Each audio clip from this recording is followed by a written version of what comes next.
The alien mother had already decided to die. That was how the story should have ended, frozen in the endless white silence of Earth's northern wasteland, her child pressed against her chest, eyes closed, waiting for the cold to finish what war had started. But humanity had other plans. Snow fell in thick sheets across the Arctic valley, erasing footprints, swallowing sound, turning the world into a silent grave. The crashed alien scout ship lay half-buried behind her like a broken metal beast. Its lights had gone dark hours ago. Commander Ares Varel of the Seraphian Empire had once led fleets across star systems. She had commanded soldiers who never lost. Now she could not even feel her fingers. Her son, Elion, was small and blue-skinned, his silver hair frozen at the edges. His breathing had become weak, too weak. Seraphians were built for heat-heavy planets, not frozen death worlds like Earth. Ares tightened her arms around him and closed her eyes. "I failed you," she whispered. The Empire had fallen in one night. Betrayed from within. Their enemies had destroyed the capital and hunted down survivors. She had escaped with her son in a stolen scout ship, jumping blindly through space until the engines burned out. Earth had not been the plan.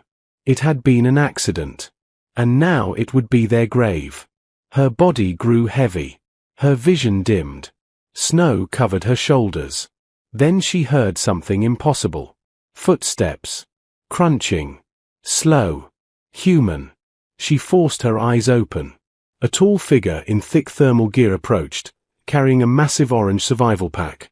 His beard was covered in frost. His eyes were alert, sharp, alive. He stopped a few feet away and stared. "Well," the human said, voice calm but surprised, "this is new." Ares did not move. The man crouched slowly, raising both hands. "Okay. I'm guessing you're not local wildlife." She tried to speak, but only a weak breath escaped her lips. The man moved fast after that. He dropped his pack, pulled out emergency thermal blankets, wrapped the child first, always the child first, then wrapped Ares tightly. He activated a portable heat core that hummed with steady warmth. "I don't know what you are," he muttered, "but you're not dying out here. Not today." The heat touched her skin like fire. It hurt. It was beautiful. Ares gasped as sensation returned painfully to her limbs. The child stirred weakly. The human lifted Elion carefully and tucked him inside his jacket, skin-to-skin warmth transferring instantly. Ares watched through blurred vision. Why? Why would a primitive species help an unknown alien in a frozen wasteland? The human leaned closer. "My name's Elias Ward," he said. "Search and rescue." Rescue. That word echoed strangely in her mind. Behind them, something flashed in the distant sky. A drone. Black. Triangular. Silent. Ares's blood froze for a different reason. "They found me," she whispered. Elias followed her gaze. The drone hovered higher, scanning. "Friend of yours?" he asked quietly. Her voice trembled. "No. Executioner." The drone fired first. A bolt of blue plasma tore into the snow 50 meters away, exploding ice into the air.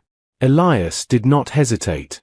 He grabbed Ares with one arm, shielded the child with his body, and dragged them toward a ridge of ice formations. "Stay down," he shouted. The drone descended, preparing a second shot. Ares felt despair return. This was how it ended. But the human surprised her again. Instead of running blindly, Elias opened his pack and pulled out something small, a signal flare gun. "That thing tracks heat, right?" he asked quickly. She nodded weakly. "Good." He fired 3 flares in 3 different directions across the snowfield. Bright burning heat signatures scattered. The drone paused. Its targeting systems recalculated. It fired at the nearest flare. Then the second. Then the third. Each explosion farther from them. Elias didn't wait. He activated a compact EMP device from his belt, standard issue for dealing with illegal Arctic poachers using drones. "Let's see how you like human engineering," he muttered. He threw the EMP toward the hovering machine. A pulse burst outward. The drone spasmed midair, flickered violently, then dropped into the snow like a dead bird. Silence returned. Only wind. Only breath. Elias exhaled slowly. "Yeah," he whispered. "We don't like bullies here." Ares stared at him. That drone had survived orbital combat. And this human, this fragile Earth creature, had destroyed it with tools meant for wildlife enforcement. She felt something she had not felt since her empire fell. Hope. Elias looked at her carefully. "You've got more of those coming." Her eyes hardened. "Yes." He nodded once. "Then we'd better get you somewhere warm. And start thinking." He lifted her to her feet. Snow continued to fall. But the cold did not feel as absolute anymore. Because for the first time since the destruction of her world, Ares Varel realized something powerful. Humans were not advanced like her species. They were not stronger. They were not more technologically evolved. But they were stubborn, creative, unpredictable. And when they decided someone was under their protection, they did not quit. And far above Earth's atmosphere, hidden in orbit, another alien warship recorded the destroyed drone and sent a message across the stars. Subject located. Unexpected resistance encountered. Indigenous species displays adaptive combat behavior. The report ended with a warning. Humans may become problematic. And on the frozen surface below, humanity had just begun to prove them right. The alien warship arrived without fire. That was what made it terrifying. It did not blast cities. It did not send armies. It simply appeared in orbit, a black crescent stretching across the sky, blocking out stars like a second night. Every satellite on Earth saw it. Every government knew. And for the first time in human history, the world understood one simple truth. We are not alone. In a quiet Arctic research station, Commander Ares Varel stood beside Elias Ward, watching the live broadcast from a cracked monitor. Her son, Elian, slept nearby under heavy blankets, recovering. The warship rotated slowly above Earth. "They found me faster than I thought," Ares said quietly. Elias crossed his arms. "Is that a rescue party, or a firing squad?" "Neither," she replied. "It is a message." As if answering her words, a signal pulsed from orbit. All screens across Earth flickered. Phones, televisions, military systems, everything synchronized to one transmission. A tall alien figure appeared. Armored. Pale. Cold. "This planet harbors a fugitive of the Seraphian throne," the figure announced in perfect English, already translated. Gasps echoed worldwide. "She carries stolen genetic assets vital to imperial restoration. Surrender her, and your species will remain tolerated." Silence followed. Ares closed her eyes. "They will destroy you if you refuse," she whispered to Elias. He studied the screen carefully. "Yeah," he said. "That's usually how bullies talk." Around the world, emergency councils formed. Leaders argued. Scientists panicked. Military commanders calculated impossible odds.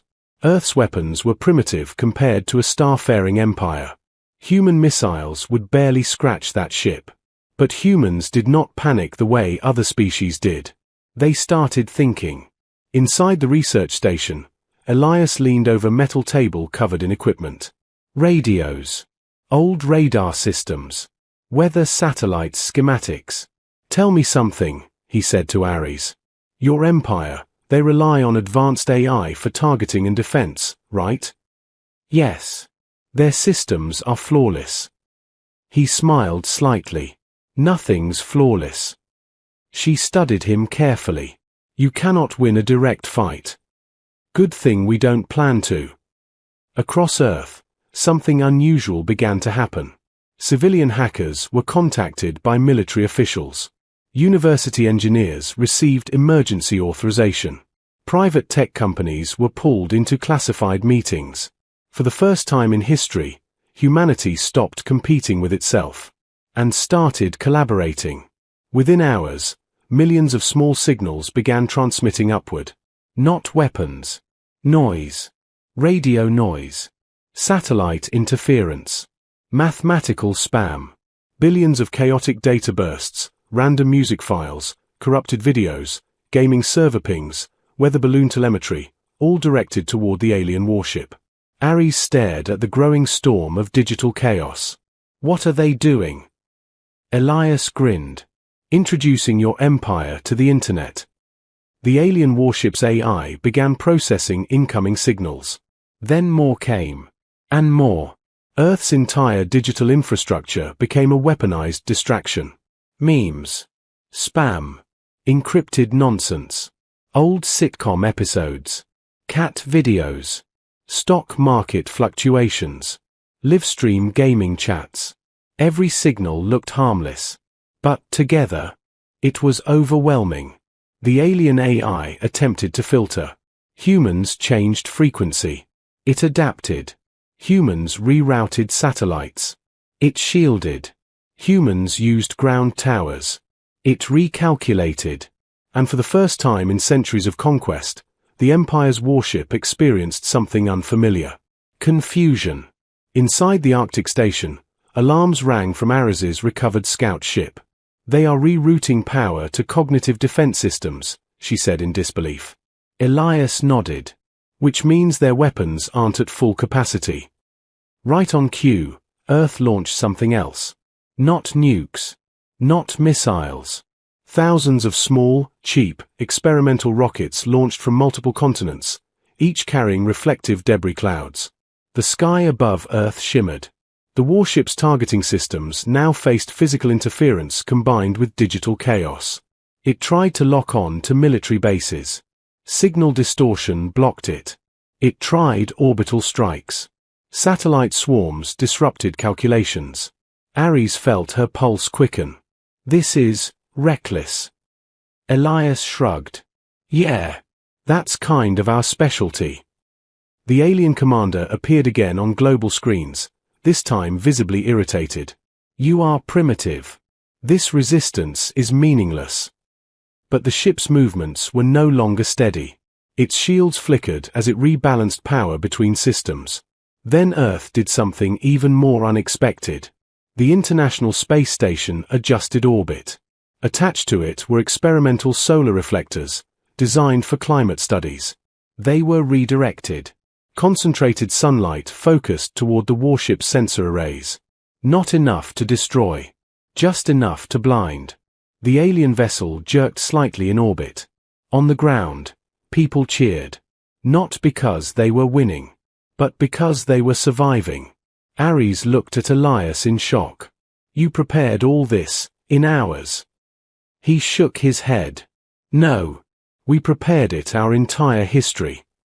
She didn't understand. He gestured toward the screen showing millions of human faces across continents. "We fight each other constantly. We compete. We argue. We invent problems. We fix them. We break them again." He smiled slightly.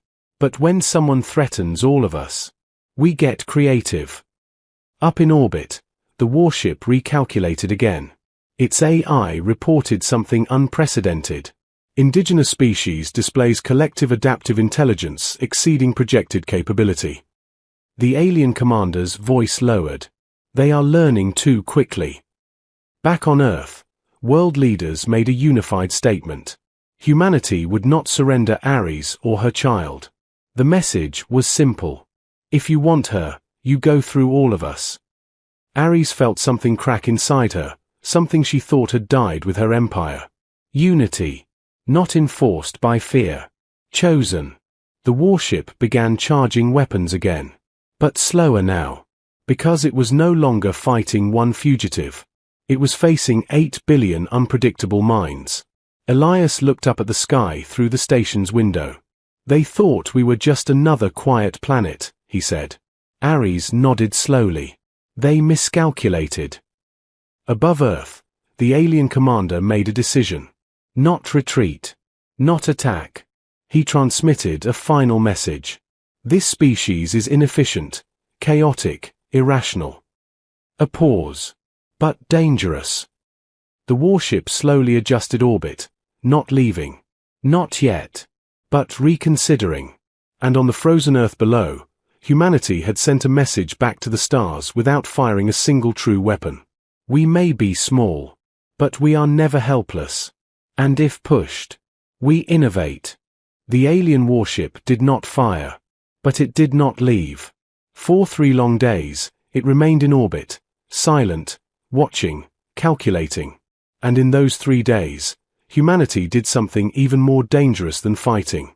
It started building. Inside underground labs, engineers worked without sleep. In universities, students who had been studying physics for exams were suddenly solving problems for survival. Former rivals shared classified research. Nations opened vaults of hidden technology.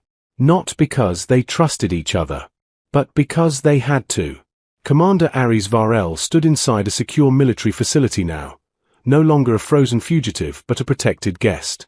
Her son Elian was recovering quickly. Human medicine had surprised her, simple, but effective. She watched as Elias stood in front of a global council screen. "You can't outgun them," one general said bluntly. "We know," Elias replied calmly. "They have shields that adapt in real time," a scientist added. "We know. They can destroy major cities in minutes." Elias nodded once. "We know." Silence filled the room. Then he leaned forward.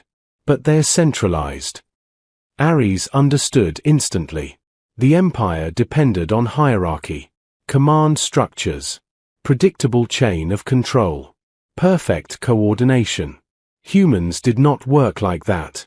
Elias continued. They expect organized resistance, military formations, defensive lines. He smiled slightly. "We're not giving them that."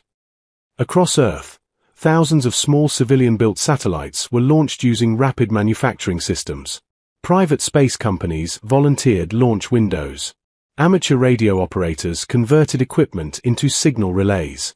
And something new began forming in orbit. Not a battleship. A web. A distributed network of small devices, each simple, each weak alone, but connected. Ares watched simulations unfold. "You are building a planetary nervous system," she said quietly. Elias nodded. "Exactly." On the 4th day, the alien warship transmitted again. "Surrender the Seraphian heir. This is your final warning."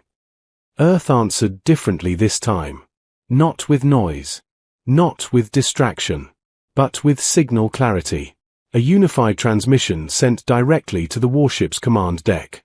Ares stepped forward to speak. Her image appeared before the alien commander who had hunted her across stars. "I will not return," she said firmly. "And you will not take this world." The commander's expression darkened. "You hide behind primitives." Ares looked at Elias beside her. A small smile formed. "No," she said. "I stand with allies." The warship powered weapons again. Energy built along its hull. But this time, humanity was ready. The orbital web activated. Each satellite emitted synchronized pulses, not strong enough to destroy, but precisely timed. Instead of attacking shields directly, they targeted sensor calibration intervals Ares had identified from Imperial doctrine. Tiny windows of vulnerability. Milliseconds. Humans lived in milliseconds. Financial markets traded in them. Gamers reacted in them. Athletes trained for them. The network fired in coordinated bursts. Blinding flashes of interference struck during recalibration cycles. The alien warship staggered. Inside its command deck, alarms erupted. Shield harmonics destabilizing. Sensor feedback loop detected. Unknown adaptive countermeasure. The commander's voice rose sharply. "How are they predicting our cycles?" Because humans had done what they always did. They studied patterns. Then broke them. On Earth, children watched live feeds. Scientists watched data streams. Engineers adjusted timing in real time.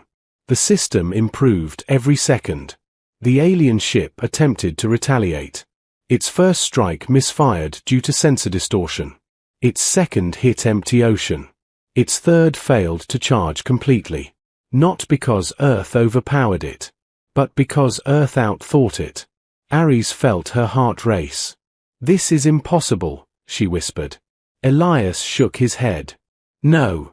This is human." Inside the alien vessel, the AI issued a final strategic recommendation. Probability of successful planetary suppression has dropped below acceptable threshold. Indigenous species demonstrates exponential tactical adaptation. The commander stared at Earth's growing orbital web. Chaotic. Unorganized. Brilliant. "Retreat," he ordered quietly. For the first time in recorded imperial history, a conquest fleet withdrew from a pre-spacefaring civilization. The massive crescent ship slowly rotated away from Earth, then jumped to faster-than-light travel. Gone. Silence filled orbit. On Earth, there was no instant celebration. Just disbelief. Then cheering. Then tears. In the Arctic station where it all began, snow still drifted gently across the valley. Elias stood outside, looking up at the clear sky. Ares joined him, Elian in her arms. "You could have surrendered me," she said softly. Elias shrugged. "Yeah, but that's not how we do things." She studied him carefully. "Why risk extinction for someone not your own?" He looked at her son, then at the horizon. "Because someday we might be the ones stranded in someone else's sky." She felt something powerful settle in her chest. Not fear. Not exile. Belonging. Weeks later, humanity did something that shocked even Ares. They didn't build bigger weapons. They built a message beacon. A permanent signal sent into space. It carried music, mathematics, art, history, and one simple line repeated in hundreds of languages. "We are human. We protect our own. And sometimes, others too." Ares decided then that her son would grow up on Earth. Not as royalty. Not as a fugitive. But as part of a species that had shown her something her empire never truly understood. Strength was not control. Strength was choice. Years later, when other alien species heard about the failed conquest of Earth, they asked the same question. What makes humans so dangerous? The answer spread quietly across the stars. They are fragile. They are divided. They argue endlessly. But threaten one of them. And you face all of them. And they will not just fight. They will learn. They will adapt. They will create. And if necessary, they will turn their entire planet into a mind. Humanity, it turned out, was not the strongest species in the galaxy. But it was the most stubborn. And sometimes, that was enough.